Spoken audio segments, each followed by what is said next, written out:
Hi, I'm Leanne Asprey and I'm a cognitive behavioural psychotherapist and coach. And this is the fourth video in a series of videos that I'm doing to help people to understand that anxiety and depression are a signal from our body that something inside of us needs our attention and that they are not the problem we should be focusing on. They are a symptom to the problem. And it's really important for me to help people to understand this.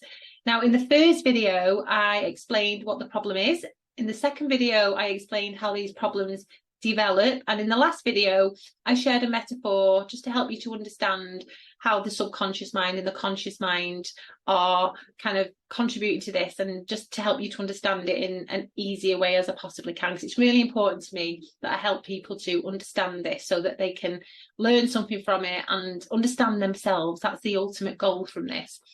So in this video, I'm going to talk about the behaviours, some of the common behaviours that us humans may put in place as a way of coping with this.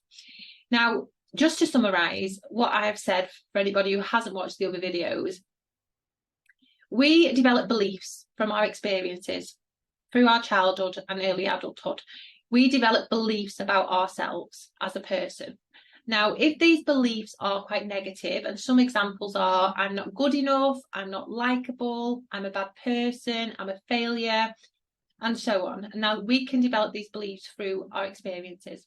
When these beliefs are formed, okay, we go into adulthood with these beliefs in our subconscious mind, and then we see ourselves through the eyes of these beliefs. Our perception of reality is distorted based on the beliefs that we hold.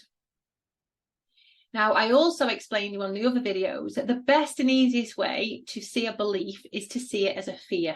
It's the same thing. If you've got a negative belief, it's the same as a fear.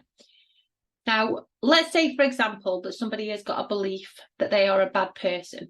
Maybe they've been told off a lot as a child, criticised a lot, bullied in school. They believe themselves to be a bad person. So what this means is, in their adult life, they could fear being a bad person. Yeah, if that belief is there, they will fear being seen as a bad person.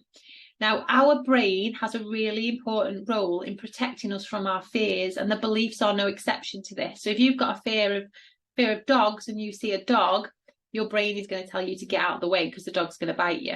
If you've got a fear of being a bad person, the same thing is going to happen, because our brain doesn't know the difference between what's real and what isn't. Now, if it did, a lot of people wouldn't have a lot of the struggles that they do have, but it doesn't know the difference between a fear that can hurt you physically or a fear such as, being embarrassed or being ashamed. It doesn't know the difference, which is why people get anxious and scared in situations that aren't actually dangerous to us. Okay, so what happens when we have a fear? Like I said before, if someone had a fear of dogs, their brain would talk them out of going towards dogs. It would get them to avoid dogs at all costs, because that's its job, to protect them, because they believe they may have been bitten by a dog, so their brain is saying dogs are dangerous, don't go near them, run away from that dog.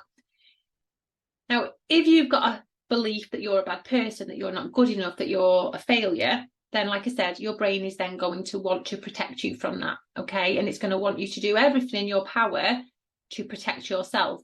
So one of the things that our brain does, and this is fascinating, by the way, the human brain is fascinating, is it puts behaviours in place. And these are, in the CBT world, they're known as rules.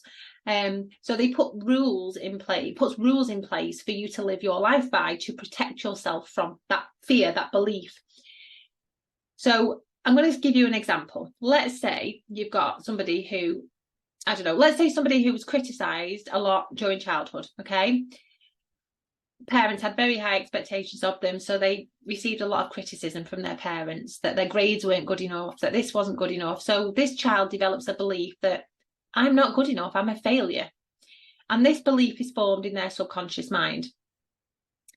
So then, like I say, this turns into a fear. It's a fear of failing, a fear of not being good enough. So then their brain will then say, right, okay, we need to protect you from this. We're going to put some rules in place for you to live your life by, and these rules are the behaviours. So an example of a rule or a behaviour that someone with a fear of failure could have is, I must never make mistakes. Okay, because if I never make a mistake, I won't fail, or I won't be seen as a failure. People will think I'm good enough. Now, this person won't necessarily consciously know that they've got this rule, but nevertheless, their behaviours are an indication that they have. So their behaviours could be spending much longer on a task than anybody else would. So it might be a task that should only take 10 minutes and they spend 2 hours on it. Checking emails over and over and over again to make sure they've not made any mistakes in the spelling or the grammar. You know, over revising before exams, you know, to the point where they're awake all night revising. It's this constant fear of, if I don't do this, the consequences of it could be. And they might not even, again, necessarily know the consequences. They might not even know what is driving this behaviour, because I've had many clients and I've said to them, you know, what would it mean to you if you didn't revise? And it's like, I just couldn't cope with it. I'd be worried. But until I guide them and get them to look deeper and deeper into what's behind it, it comes back to this belief that they, you know, fear of failing, a fear of not being good enough. But that person, without the support and the guidance, wouldn't even necessarily know that that is what is driving this behaviour. I hope this is making sense. So some very common rules that I see in my therapy room is like, I must please everyone all the time.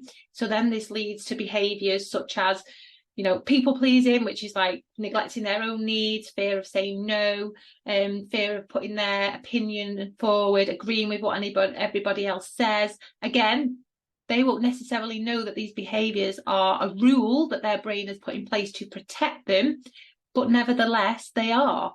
And it's because it's kind of saying, if you agree with everybody, then nobody will not like you. You know, if you put your opinion forward and people disagree with you, then they won't like you. So it's that, don't do it, don't do it, don't do it. And rules usually start with I must or I should. So it's high expectations as well. If you've got high expectations of yourself to reach really high goals in your life, and there's nothing wrong with having high expectations of yourself. There's a difference between having healthy high expectations and expectations that inflexible ones where it's I must or I should, and you're doing it for the wrong reasons because you genuinely fear what other people will think of you or what other people will say. So that's something else in CBT that we help people to kind of separate the healthy expectations to the unrelentless, high, inflexible expectations, because they're the ones that are a problem. Okay, so many people with these kind of behaviors can be kind of classed as a perfectionist because everything in life needs to be perfect. Again, that's a very common coping mechanism, that if I'm perfect, people will like me, people will think I'm good enough, people won't see me as a failure, people won't see me as a bad person. So perfectionism is a big problem, and I really don't think that people understand the seriousness of perfectionism. I'm going to be doing another video separate about that again, so if you keep an eye out for that and you want to subscribe to the channel to get notified, I am going to be talking about perfectionism in a bit more detail. But yeah, coming back to the behaviours, so our brain will put in rules, which are the behaviours, for us to live our life by, to try and protect us from these beliefs that we hold. Now, the problem being that these behaviours actually make it worse for us, because what they do is reinforce to us that we are what we already believe we are. Okay, so for example, let's say somebody has a belief that they're not likable. Okay, they may have been bullied in high school and they've developed this belief that they're not likable, and as a result their brain has put a rule in place that they must please everyone all the time. So they have numerous behaviours to do that. Okay, so they might not say no, agree with what other people say, and so on. Now let's say they do this, so they may agree with what everybody says, they may say yes to every invite they ever get even though they don't want to do it, they may buy people gifts as a way of people pleasing. Now what this then does is, let's say they do those things and then they have an abundance of friends as a result of this, then they will believe that the only reason that these people are their friends is because of what they do for them, because they buy them gifts, because they always say yes to everything. So it kind of reinforces to them that they're not likable for who they are. They're only likable for what they offer people. So actually, these behaviours are a big part of the problem. And again, when it comes to my own personal experiences, I had many of these behaviours in place. I was a perfectionist, I was a people pleaser, and yes, I was doing all of this and not understanding why, and it was reinforcing to me all the time that I was what I believed I was. And it wasn't until I went through this journey and understood this and kind of had to remove these behaviours that I actually really started to see for who I really was and how other people actually did view me for being me. So they are a big part of the problem, and this is something else we do in CBT to help people to really change their beliefs about themselves. And once we change somebody's beliefs, we help them to remove the symptoms that come with that, which is the perfectionist behaviours, the anxiety and the low mood and the stress and so on. Okay, so I hope that video has just helped you to understand that, and if you can relate to some of these behaviours, then you know, it could be that you have rules in place because of a belief that you hold, you know, and that is then manifesting your behaviours. And sadly, these rules that we're talking about are there from the minute you wake up at night to the minute you go to bed, because your brain it will protect you all during the day. So sadly, it's every single day these rules are in place, therefore the behaviours are in place. And this is why we get to the point where life can be very, very difficult for us. So if you haven't watched the other videos and you are interested in knowing more after watching this one, the links are below this video. If you want to be notified of upcoming videos, because there's more to come in this series, then please do like my page and subscribe and you'll be notified.